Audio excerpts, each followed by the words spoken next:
তীব্র কনকনে শীত ও কুয়াশায় বরিশালের আগৈলঝাড়ায় কৃষি শ্রমিক সংকটে ব্যাহত হচ্ছে চলতি ইরি বোরো মৌসুমের ধানের চারা রোপণ। এতে নিজ জমিতে পরিবার সহ কাজ করতে হচ্ছে কৃষককে। আবাদ ব্যাহত হওয়ায় মৌসুমের ধান উৎপাদন লক্ষ্যমাত্রা অর্জনে শঙ্কা তৈরি হয়েছে। আবহাওয়া অফিস বলছে এমন অবস্থা চলতে পারে আরও 2 থেকে 3 দিন। সহকর্মী স্বপন দাসের তথ্য ছবিতে প্রতিবেদন। 4 গুণ শক্তিশালী এনজাইম ও অধিক ফেনা সমৃদ্ধ অরিক সিলভার ওয়াশ মাত্র 70 টাকায়। এক সপ্তাহ ধরে সূর্যের দেখা নেই বরিশালের আগৈলঝাড়ায়। কনকনে শীত আর কুয়াশার পাশাপাশি হিমশীতল বাতাস। এই শীতে চলতি ইরি বোরো মৌসুমে কৃষি শ্রমিকরা কাজ করতে পারছেন না জমিতে। এতে ব্যাহত হচ্ছে বোরো চাষ। কৃষি শ্রমিক সংকটে নিজ জমিতে পরিবারের সদস্যদের নিয়ে সকাল থেকে সন্ধ্যা পর্যন্ত বোরো চারা রোপণ করছেন গেরস্থ।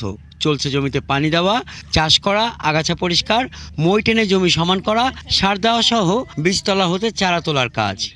তীব্র শীত পড়ছে, কোনো লোকজন পাইতেছি না, নিজের ধান নিজেই লাগাইতেছি। 7 দিন যাবত শীতে রোদ ওঠে না, নিজেরা ধান লাগাই গেছি, লোক পাই না, কি করবো, লাগাইতে তো হবেই। যে শীত আমাকে কোনো কিষান পাচ্ছি না আমরা, তার জন্য আমাকে পড়ালেখা বাদ দিয়ে আমাকে নিজেকে ধান নিজে করে লাগাইতে আছে। আরো কয়দিন থাকবে, কি করবে, এত আবহাওয়া অফিস কিছু জানে না আমাদের।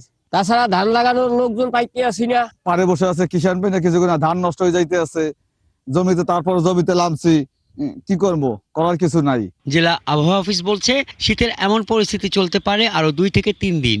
আপডেট দিচ্ছে যে এইভাবে আপনার মেঘাচ্ছন্ন বা এই ঠান্ডা ভাব এগুলো হয়তো আরো 2 দিন থাকবে। আর যদি বাড়ে তো 2 দিন 24 ঘন্টা পার হইলে বোঝা যাবে যে শৈত্যপ্রবাহ দিকটা আসছে কিনা। আগৈলঝাড়ায় এবার চলতি ইরি বোরো মৌসুমে 9,615 হেক্টর জমিতে উৎপাদন লক্ষ্যমাত্রা ধরা হয়েছে 52,323 মেট্রিক টন চাল। তবে কৃষি শ্রমিক সংকটে এই লক্ষ্যমাত্রা অর্জন নিয়ে তৈরি হয়েছে সংশয়। হাসান আহমেদ, 71।